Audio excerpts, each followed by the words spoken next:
Video number 1। बिस्मिल्लाहिर्रहमानिर्रहीम। अस्सलामु अलैकुम। Mathematics class 9 miss Fariyal Ismail. Revision video. बिस्मिल्लाहिर्रहमानिर्रहीम। अस्सलामु अलैकुम। हम आज के लेक्चर का आगाज़ करते हैं रिवीजन से। ठीक है, सबसे पहले रिवीजन ऑफ प्रीवियस टॉपिक्स देखते हैं। सबसे पहले यूनिट 3 लॉगरिथम हमने स्टार्ट किया हुआ है। इसका जो टॉपिक हमने पढ़ा वो है साइंटिफिक नोटेशन। साइंटिफिक नोटेशन का फार्मूला क्या होता है? a × 10 raise to the power n आपने पढ़ा। ठीक है, जिसमें a की क्या रेंज है? 1 इज़ लेस देन और equals to a is less than 10। यानी ये कोई भी गिवन नंबर है उससे दो नंबर्स की प्रोडक्ट फॉर्म में लिखना है, जिसमें पहला नंबर a होगा और दूसरा नंबर 10 की पावर की फॉर्म में होगा। पहला नंबर a जो होगा वो होगा 1 से लेस और इक्वल्स टू यानी 1 से ग्रेटर और इक्वल होगा और 10 से लेस होगा। सॉरी, मैं दोबारा बोल देती हूँ, ये नंबर a जो है 10 से लेस होगा मगर 10 के इक्वल नहीं होगा, मगर 1 होगा या 1 से ग्रेटर होगा। राइट। और उसके बाद जो 10 पावर n है, इसमें n जो है ना वो इंटीजर होगा। इंटीजर मतलब 0 1 2 3 4 5 सो ऑन, इस फॉर्म में। ठीक है, तो ये तो था साइंटिफिक नोटेशन और उसका फार्मूला और उसकी दो कंडीशंस। अब साइंटिफिक नोटेशंस का हम यूज़ कहाँ करते हैं? जहाँ 2 स्मॉल नंबर्स हों या 2 बिग नंबर्स हों तो हमें साइंटिफिक नोटेशंस हेल्प करती है। एग्जाम्पल के तौर पर आपके सामने देखें, डिस्टेंस फ्रॉम अर्थ टू सन। ठीक है, ये और एक वेट ऑफ हाइड्रोजन एटम के दो एग्जांपल्स लिए हैं। ये बहुत बड़ा नंबर है, आप देखें 1500000000 kilometre. It's a too big number. और यहाँ पर देखें हम, वेट ऑफ हाइड्रोजन बहुत छोटा नंबर है, 0.000000000000000000017। यानी आप देखें, इसको बोलने में मुझे कितनी मुशक्क़त करनी पड़ी। मैंने इसीलिए आपके सामने पूरा नंबर बोला कि 2 बिग या 2 स्मॉल नंबर्स को बोलने में लिखने में गलती हो सकती है और कैलकुलेशन करते हुए भी गलती हो सकती है। इसलिए हमारे लिए एक आसान चीज़ डेवलप कर दी गई जिसका नाम दिया जाता है साइंटिफिक नोटेशन। ठीक है, आप देखें इसी नंबर को जब साइंटिफिक नोटेशन में कन्वर्ट कर दिया गया तो ये बन गया 1.5 × 10⁸ किलोमीटर। ठीक है, और ये नंबर बन गया 1.7 × 10⁻⁻24 ग्राम्स। अब देखें यही दो नंबर, और आप देखें यही दो नंबर एक्चुअली कैलकुलेटर की स्क्रीन पर भी नहीं आते। राइट, वो भी जब आप कन्वर्ट करेंगे तो वो उसको साइंटिफिक नोटेशन में कन्वर्ट कर देगा। ठीक है बेटा, ये तो था आपका टॉपिक साइंटिफिक नोटेशन। अगला टॉपिक जो आपने पढ़ा है जिसकी रिवीजन करेंगे वो है लॉगरिथम। जी बेटा, नेक्स्ट आपका टॉपिक जो हमने पढ़ा जिसकी रिवीजन करेंगे वो है लॉगरिथम्स। लॉगरिथम्स क्या है? Logarithms are exponents. ठीक है, logarithms are useful tools for accurate and rapid calculations. जिस तरह अभी मैंने बताया कि साइंटिफिक नोटेशन भी बहुत छोटे नंबर में आपकी हेल्प करता है, ऐसे ही बहुत कॉम्प्लिकेटेड केस यानी कैलकुलेशंस में लॉगरिथम आपका इतना हेल्पफुल टूल है कि इससे एक्यूरेट और रैपिड कंप्यूटेशंस हो जाती हैं। डेफिनेशन ऑफ कॉमन लॉगरिथम, ये आपकी बुक में है और ये इंपॉर्टेंट है, और ये आपने इसको जो है ना ज़रूर याद कर लेना है। बुक में भी मैं आपको दिखा देती हूँ। ये आप देखें, यहाँ पर आप देखें,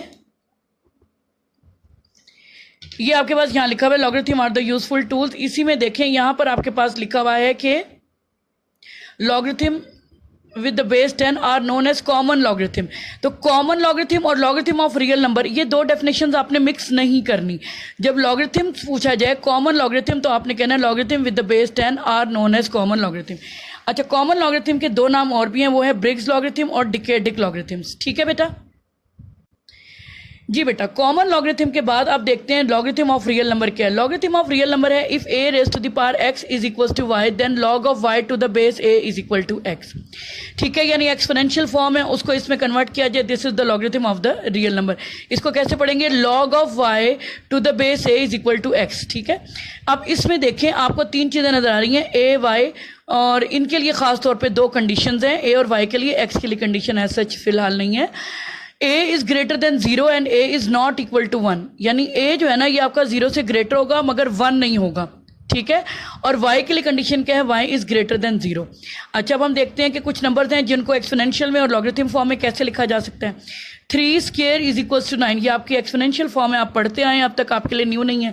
लेकिन जब इसको आप लॉग फॉर्म में कन्वर्ट करेंगे तो log of 9 to the base 3 is equal to 2 में कन्वर्ट हो जाएगा। फिर ऐसे ही 2 raise to the power -1 is equal to 1/2 है, जब लॉग में कन्वर्ट करेंगे तो log of 1 to the base 2 is equal to -1 हो जाएगा। ऐसे ही 4 क्यूब इज इक्वल टू 64 है, जब लॉग फॉर्म में कन्वर्ट करेंगे तो log of 64 to the base 4 is equal to 3 हो जाएगा। देखें बेटा, अभी मैंने आपको बताया कन्वर्ट करना, अब आपको ये छोटे छोटे 2 ट्रिक्स दे रही हूँ, आप लोगों को जो आसान लगे आप उसको अडॉप्ट कर सकते हैं। ये आपको हेल्प करेगा कि लॉग से एक्सपोनेंशियल में या एक्सपोनेंशियल से लॉग में कैसे जाना है। 2 ट्रिक्स हैं, अगर आपको आसान लगे आप उसको यूज़ कर सकते हैं। जैसे लॉग ऑफ द नंबर होता है, यहाँ पे जो होता है उसे हम नंबर कहते हैं, लॉग ऑफ द नंबर, और जो नीचे लिखा जाता है उसे हम बेस कहते हैं, राइट हैंड साइड पे जो होती है पावर होती है। और अभी मैंने आपको एक लाइन पढ़ाई थी, लॉगरिथम और एक्सपोनेंट, तो देखें लॉग किसके बराबर आ रहा है, पावर यानी एक्सपोनेंट के बराबर आ रहा है, ठीक है। तो यहाँ पे क्या होगा, लॉग जो नंबर है वो, और यहाँ बेस और यहाँ पावर होगा। जब इसको एक्सपोनेंशियल में कन्वर्ट करेंगे तो बेस बेस में रहेगा, पावर जाहिर है आपकी बेस के ऊपर आ जाएगी, तभी तो ये पावर कहलाएगी, और नंबर आपका राइट हैंड साइड पर हो जाएगा।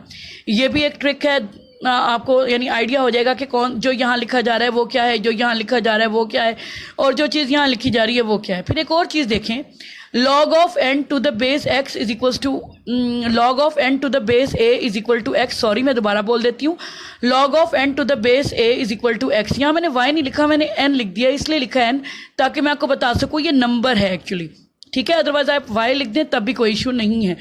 अच्छा, अब आपने क्या करना है, एक पावर x बनाना है, और वो किसके इक्वल होगा, n के। देखें a पावर x किसके इक्वल होगा, n के। तो आपने इस तरह से एंटी क्लॉकवाइज मूव करना है, और लॉगरिथमिक से एक्सपोनेंशियल फॉर्म होगी, a उसकी पावर में x और इज इक्वल टू लिख देंगे आप n। अच्छा हो गया। अगर आपने एक्सपोनेंशियल लॉग में आना होगा तो फिर आप क्लॉकवाइज मूव करेंगे और n के साथ लिख देंगे log n to the base a is equal to x। फिर देख लें, log n to the base a is equal to x, ठीक है। ये सिर्फ आपको समझाने के लिए 2 ट्रिक मुझे नजर आए थे, तो मैंने कहा आपको आपके साथ शेयर कर लिए जाएं। फिर एक चीज़ हमने लिखी थी, a is not equal to 1। अच्छा, क्यों 1 नहीं होगी, log 11 base 1 is equal to x, ही मैंने एक एग्जाम्पल ली। इसको एक्सपोनेंशियल में कन्वर्ट करो, 1 power x is equal to 11। अब 1 इज़ नॉट इक्वल टू 11, जाहिर है 1 पावर x 1 होता है, और 1 इज़ नॉट इक्वल टू 11।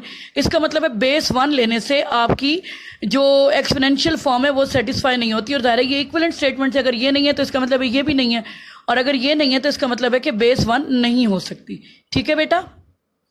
बाकी रिवीजन अगली वीडियो में करते हैं।